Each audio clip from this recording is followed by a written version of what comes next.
सभी भक्तों को जय बाबा की। आज एक बार फिर मैं आप सभी भक्तों के समक्ष उपस्थित हुआ हूँ भक्ति सागर पंचद्वार बराड़ा धाम चैनल के माध्यम से। देखो, आज मैं आपको ये बताने जा रहा हूँ कि परिक्रमा कैसे लगाई जाती है और क्या नियम होते हैं।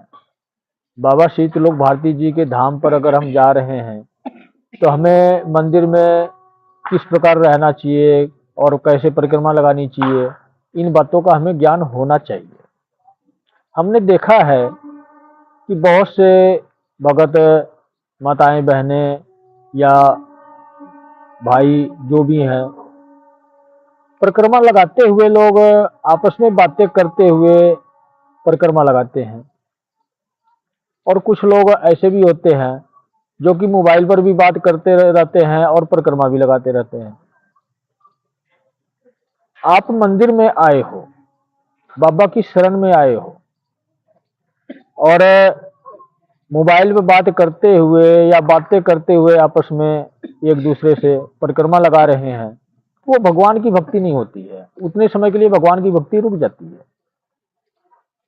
मेरा कहने का मतलब ये है कि अगर आपने नारियल लगाया बाबा जी के धोने में, अर्जी अपनी लगा दी, तो आप श्रद्धा भाव के साथ जितनी आपकी इच्छा है, 5 परिक्रमा, 10 परिक्रमा, 20 परिक्रमा, 50 परिक्रमा, जो भी आपकी श्रद्धा है, भाव है, जब भी आप परिक्रमा लगाएं बाबा शीतलोक भारती जी की, तो सिर्फ बाबा जी के नाम का सुमिरन करें मन ही मन, या जय बाबा की बोलते रहें, या ओम नमः शिवाय।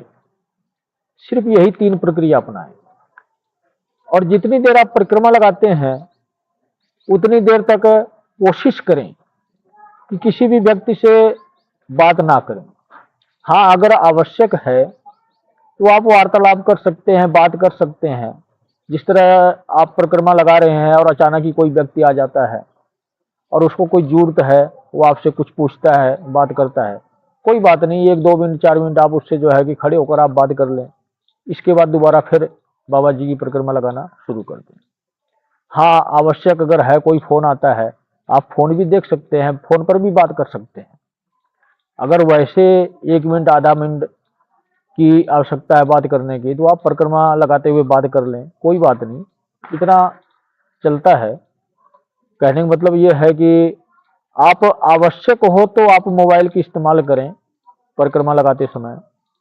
अगर आवश्यक नहीं है तो ये नहीं कि आप कान पे मोबाइल लगा लिए और 10-15 मिनट 20 मिनट तक बात करते हुए परिक्रमा लगा रहे हैं, तो उस परिक्रमा का आपको कोई बेनिफिट नहीं, कोई फायदा नहीं होता है। अगर आपको फायदा चाहिए तो आप श्रद्धा भाव के साथ सिर्फ जो है बाबा जी के नाम का सुमिरन करते हुए परिक्रमा लगाएं, या ओम नमः शिवाय का जाप करते हुए परिक्रमा लगाएं। इसी प्रक्रिया से जो है आप परिक्रमा लगाएं श्रद्धा भाव के साथ। अगर हम आप बाबा जी के नाम का सुमिरन या उनके नाम का जाप करते हुए या ओम नमः शिवाय मन में बोलते हुए, इस प्रक्रिया से हम मन के भाव से अंदर ही अंदर जाप करते हुए परिक्रमा लगाते हैं, तो हम खुद, ऐसा टाइम आता है कि भक्ति भाव में डूब जाते हैं और हमें वो मार्ग मिलता है बाबा जी के भक्ति में खोने का।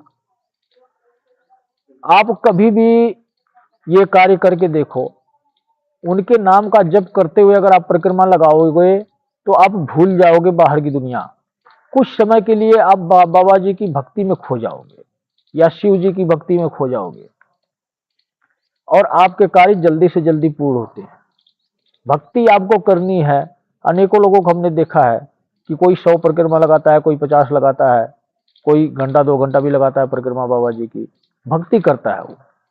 लेकिन इस भक्ति में उसके बाधाएं उत्पन्न ना हो, इसलिए मैं आपको ये सलाह दे रहा हूं। मैं आपको ये नहीं कह रहा हूं कि आप इस प्रकार ना लगाओ, वो आपका जीवन है, आपकी इच्छा है कि आप कैसे करोगे।